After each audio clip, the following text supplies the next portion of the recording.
Hi, Professor Deanna. I couldn't figure out how to put my video directly onto the PowerPoint presentation, so right now I'm just doing a screen recording, so that's why I have the camera open on this side and then my presentation open on this side.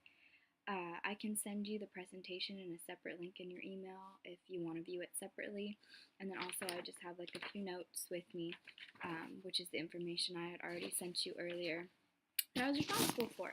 So let's start with the presentation. Our topic was pertussis, also referred to as colloquially as whooping cough. And again, my name is Gabrielle Thomas or Gabby Thomas. So even though I wasn't responsible for the introduction portion of the presentation, I still wanted to provide you a little bit of introduction information right before I got into my topics of gaps in knowledge, policies, and further research. So just a brief introduction. Like I said, pertussis is its most common name is whooping cough.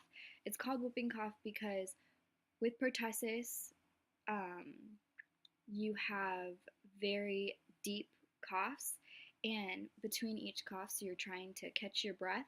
So the sound that you make in between each cough kind of sounds like a whooping noise. So basically, just a deep, heavy, and almost sounds almost you can hear like the blockage, so that's why it's called like a whooping sound, so whooping cough. It's highly contagious and it's called by a bacterium called Bordetella pertussis. Symptoms, like I said, include violent coughing and other respiratory problems because it does inhibit your breathing. Pertussis can affect all ages, so adults can spread it to children and children can give it to adults, but it's most deadly among infants. It's most deadly among infants because because of their breathing is so labored, they're not able to control their breaths as well as adults can, and so most oftentimes they end up suffocating themselves, unfortunately, either from the buildup of the bacterium in their respiratory system, like in their lungs, or suffocation because they can't catch their breath in between each cough. Also, the bacterium is spread so human to human, like I said, but the transmission is basically because the bacteria becomes airborne. So when people are coughing and sneezing that are infected or carry the virus, they're putting it out into the air and other people are breathing it in, which then makes them become infected. This disease, however, is preventable, by vaccinations and is usually treated with antibiotics and respiratory therapy. So our first slide is gaps in knowledge. Since 2010, the incidence of whooping cough have increased, and clinicians aren't really sure why. There's some hypothesis thrown around that the incidents are increasing because a lot of people aren't getting their vaccinations anymore. So adults aren't vaccinating themselves and getting their boosters, and newborn babies aren't getting their shots as soon as they can. So they think that because the decrease in vaccinations is happening, that the increase in incidence is happening.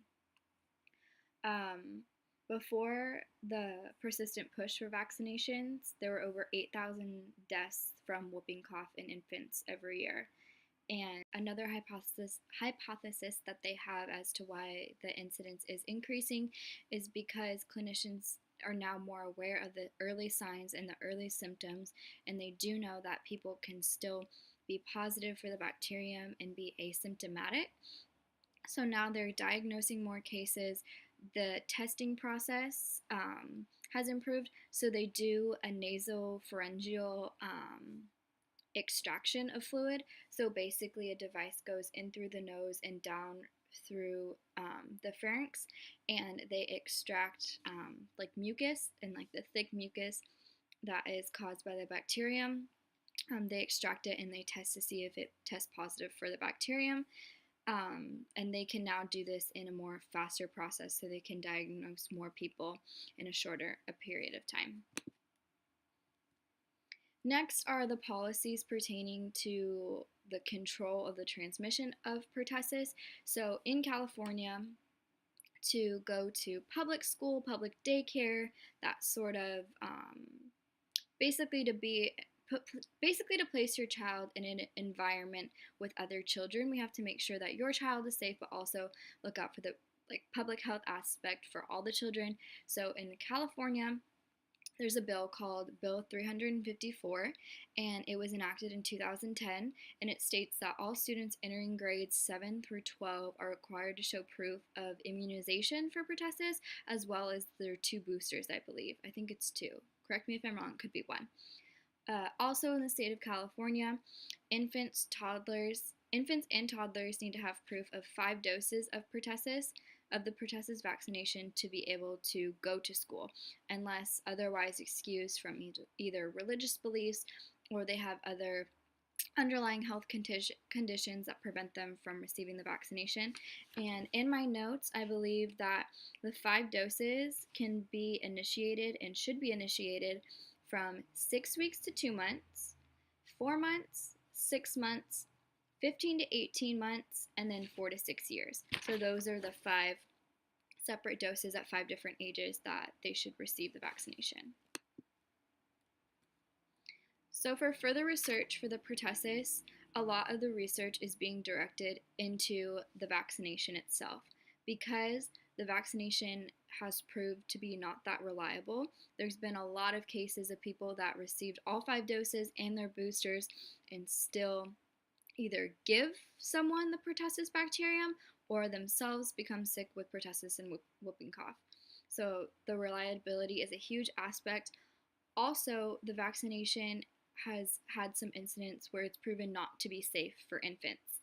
So, and since infants are the most vulnerable population, it would only make sense to further research as to why it's not safe for infants and to make a safer version for infants, since they're the most susceptible to the whooping cough bacterium. Currently, the pertussis vaccination is not a long-term prevention and a long-term solution. So, as I had stated earlier, you saw that there were 5 doses and boosters on top of that. So already we're looking at 5 plus 2, we're looking at 7 doses of the vaccination.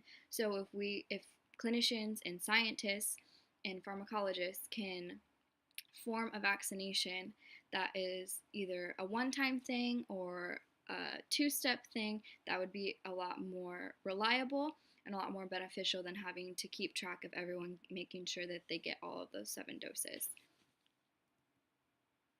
These are my references that I used for my research for the presentation, and thank you, and I hope you enjoyed.